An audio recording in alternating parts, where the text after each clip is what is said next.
ગુજરાતમાં સુપ્રસિદ્ધ કેટલાક મેળાઓ યોજાય છે, તેમાંનું એક છે જૂનાગઢમાં યોજાનાર મહાશિવરાત્રી પર્વનો મેળો। આ મેળામાં લાખો શ્રદ્ધાળુઓ દર્શને આવતા હોય છે। ભવનાથ મહાદેવના દર્શન કરી અને ધન્યતા અનુભવતા હોય છે। આ દિવસે સિદ્ધ પુરુષો, સંતો, મહંતો ત્યાં મૃગીકુંડમાં સ્નાન કરવા માટે આવતા હોય છે। આ સ્નાન કર્યા બાદ સંતોના જે સંતો સ્નાન કરતા હોય છે તેના દર્શનથી લાખો શ્રદ્ધાળુઓ ધન્યતા અનુભવે છે। આ વર્ષે સરકાર દ્વારા કંઈક નવી ગાઈડલાઈન બનાવવામાં આવી છે। આ ગાઈડલાઈનથી વિસાવદરના ધારાસભ્ય ગોપાલ ઇટાલિયા નારાજ થયા છે। શું કહે છે ગોપાલ ઇટાલિયા, આવો જોઈએ આગળ વિડીયોમાં। નમસ્કાર મિત્રો, હું છું ગોપાલ ઇટાલિયા। આજે એક મહત્વના વિષય ઉપર ધ્યાન દોરવું છે।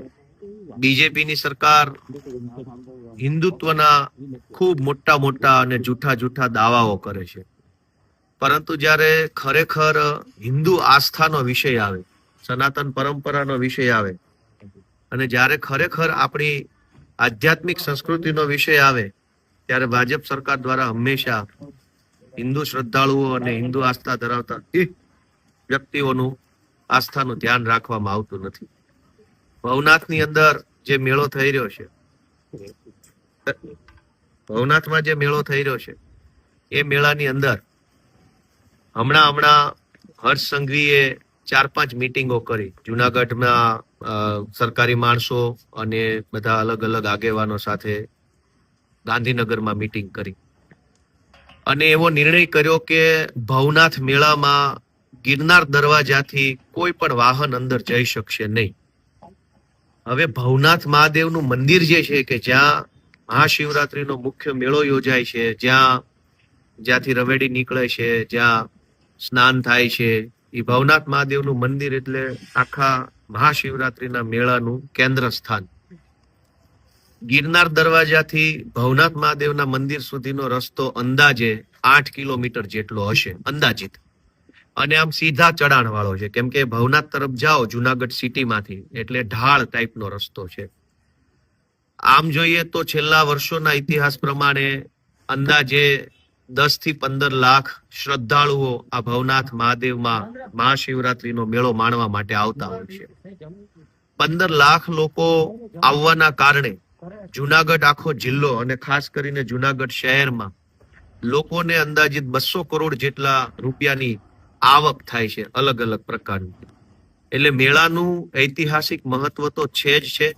ભગવાન ભોળાનાથના કારણે, માં અંબા અને દત્તાત્રેયના કારણે આપણી હિન્દુ પરંપરા પ્રમાણેનું મહત્વ પણ છે, વત્તા એક રોજગારનો આર્થિક એક બાબતનો પણ એમાં વિષય સમાયેલો છે।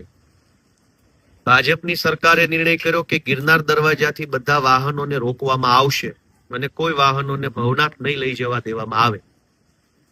એની પાછળ એને કોઈ કારણ રજૂ નથી કર્યું કે આવું કરવાનું કારણ શું। બીજું કે વર્ષોથી અલગ અલગ ગુજરાતના લોકો ત્યાં ઉતારાની સેવા કરે છે, લોકોને નિઃશુલ્ક મફત સ્વ ખર્ચે જમાડે છે। શ્રદ્ધાળુઓ જે પ્રદક્ષિણા કરવા આવતા હોય છે પરિક્રમા કરવા માટે, એને જમાડે છે। એના વાહનો ઉપર પણ પ્રતિબંધ મૂકવામાં આવ્યો છે કે દિવસના 1 કે 2 વખત જ તેઓ રાત્રે બહાર જઈ શકશે। જ્યારે ભાજપની સરકાર ઉત્તર પ્રદેશની અંદર પ્રયાગરાજમાં જે કુંભ મેળો કર્યો, એમાં લગભગ અંદાજે 8 થી 10 કરોડ લોકો આવ્યા હતા અને બહુ સારો મેળો યોજવામાં આવ્યો એવો દાવો જો ભાજપની સરકાર કરતી હોય, તો પછી જુનાગઢની અંદર માત્ર 10 લાખ લોકો ભવનાથમાં આવે તો વ્યવસ્થા કેમ નહીં થાય? તમે તો દાવા એવા કરો છો કે 10 કરોડ લોકોની વ્યવસ્થા પૂરી પાડી। હવે 10 કરોડ લોકોની વ્યવસ્થા પૂરી પાડો છો તો 10 લાખ લોકોની વ્યવસ્થા પૂરી નહીં પડે। અને એટલે આ આખું જે ભવનાથનો મેળો છે એનું આધ્યાત્મિક મહત્વ ઓછું થઈ જાય એવા પ્રયત્નો ભાજપની સરકારે કર્યા છે। હવે જો ગિરનાર દરવાજાથી અંદર વાહનો લઈ જવા દેવામાં નહીં આવે તો 10 લાખ લોકો પણ જો મહાશિવરાત્રીના મેળામાં આવે અને 10 લાખ લોકો પૈકી 5 લાખ લોકો જો વાહનો લઈને આવશે તો એ 5 લાખ વાહનો જુનાગઢ સિટીમાં તો ક્યાંય મૂકી શકાય એવી જગ્યા છે જ નહીં। એવી કોઈ વ્યવસ્થા, જુનાગઢ સિટી આખું ટ્રાફિક જામ થઈ જશે, આખું સિટી હેરાન થશે। બીજું કે ભવનાથમાં મહાશિવરાત્રીના મેળામાં દૂર દૂરથી લોકો આવતા હોય છે હવે એમની સાથે બાળકો હોય, કિંમતી સામાન હોય, કપડા લતા હોય, ઘણું બધું હોઈ શકે છે. તો એ બધા થેલા શું ખભે લબડાવીને 8 કિલોમીટર ચાલતા બહેનોએ જવાનું? કોઈ માનો કે 2 દિવસ મેળામાં રોકાવા માટે આવ્યું છે અને માનો કે ભાવનગર જિલ્લામાંથી કે સાબરકાંઠાથી કોઈ મહાશિવરાત્રીનો મેળો કરવા આવ્યું, તો 4 જોડી કપડા લઈને આવ્યા. હવે 4 જોડી કપડાનો થેલો ખભે લબડાવી અને ગિરનાર દરવાજાથી ભવનાથ સુધી ચાલતા જવાનું. અને સાથે જો નાના બાળકો હોય તો બાળકોને શું તેડીને 8 કિલોમીટર ચાલવાનું? જો કોઈ સિનિયર સિટીઝન હોય, 60-65 વર્ષના વડીલ હોય, કેમ કે ખાસ કરીને વડીલો આવા બધા જે આપણા લોક પરંપરાના તહેવારો છે એમાં ખૂબ રસ લેતા હોય છે, મોટી ઉંમરના આપણા વડીલો. તો ગિરનાર દરવાજાથી 60-65-70 વર્ષના વડીલો કે જેને મહાશિવરાત્રીમાં ભવનાથ મંદિરે જવું છે, એને શું ચાલતા જવાનું? તો આ કેવા પ્રકારની કુમતી કુબુદ્ધિ ભાજપની સરકારને સૂજી છે. અને ખાસ કરીને હર્ષ સંઘવી જયારે આ આખા મહાશિવરાત્રીના મેળામાં લાઇમલાઇટમાં રહેવા માટેનું આખું આયોજન ગોઠવે છે, તો એમને વિનંતી છે કે હિન્દુ પરંપરાનો તમે દાવો કરો છો, હિન્દુત્વવાદી સરકાર હોવાનો દાવો કરો છો, તો શા માટે હિન્દુ શ્રદ્ધાળુઓ હેરાન થાય, પરેશાન થાય, 8-8 કિલોમીટર ચાલવું પડે, એવા પ્રકારના મનગઢત નિર્ણયો લો છો? અને આની અંદર બીજું પણ તકલીફ છે કે જુનાગઢ શહેરમાં રહેતા જે કંઈ પણ 2-5 લાખ લોકો છે, એમાંથી મોટા ભાગના લોકો રાત્રે ડાયરો માણવા માટે જતા હોય છે, કેમ કે ત્યાં અલગ અલગ જગ્યાએ સંતવાણી ચાલતી હોય છે. તો એ દરેક માણસે રોજ રાત્રે જો 2 વ્હીલ લઈને જવા મળે, 4 વ્હીલ લઈને જવા મળે, તો રોજ રાત્રે કમસે કમ 50,000 થી 1 લાખ માણસો માત્ર જુનાગઢ સિટી કે જુનાગઢના આસપાસના ગામડામાંથી પણ રોજ રાત્રે સંતવાણી સાંભળવા જઈ શકે. પણ હવે તો વાહન લઈને જવા નથી દેવાના, તો રોજ રાત્રે 8 કિલોમીટર સુધી જઈ અને ભવનાથમાં કોણ જાય? બીજું કે કેટલાક મિત્રો એવા હોય છે કે એ દિવસે સેવા કરવા જવા માંગતા હોય છે અથવા રાત્રે સેવા કરવા જવા માંગતા હોય છે. સેવા કરવી છે મહાશિવરાત્રીના મેળામાં લોકોની, તો એ સેવા કરવા માટે જેને જવું છે એને રોજ થોડો ચાલીને 8 કિલોમીટર જવાના. એટલે અને બીજી સૌથી મહત્વની બાબત એ છે કે સરકારી ચોપડે 51 એકર જેટલી જમીન, 51 એકર જમીન મેળો કરવા માટે અનામત સરકારી જમીન ભવનાથ તળેટીની આસપાસ છે.